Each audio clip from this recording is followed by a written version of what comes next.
చెప్తున్నాడండి. అద వ్రతకథా ప్రారంభ. పూర్వకాలంలో సూత మహామునుడు ఆ యొక్క సౌమికాదుషులందరినీ కూడా ఉద్దేశించి ఈ యొక్క వ్రతకథనంతా కూడా వివరిస్తున్నారు. ఓ మునుపుంగవులారా, పూర్వకాలంలో పార్వతీ అమ్మవారు పరమేశ్వరుణ్ణి ఒక ప్రశ్న అడిగారు. ఆ ప్రశ్న ఏమిటి అంటే, స్త్రీలందరికీ కూడా సర్వ సౌభాగ్యాలను కలిగించేటటువంటి వ్రతం ఏదైనా ఉంటే తెలియజేయండి నాదా అని ఆ పరమశివుణ్ణి పార్వతీ అమ్మవారు అడిగారట.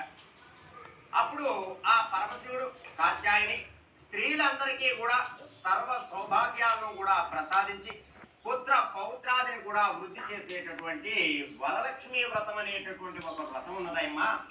ఆ వ్రతాన్ని కనుక స్త్రీలంతా కూడా శ్రావణ మాసములో వచ్చేటటువంటి పౌర్ణమికి ముందుగా వచ్చేటటువంటి శుక్రవారం నాడు ఎవరైతే ఆచరిస్తారో వారికి వరలక్ష్మి అమ్మవారి యొక్క అనుగ్రహం కలిగి వారి ఇంట సిరి సంపదలు, అఖండ ఐశ్వర్యాలు, సౌభాగ్యము కూడా కలుగుతుంది అని ఆ పరమశివుడు చెబుతూ ఉన్నాడట.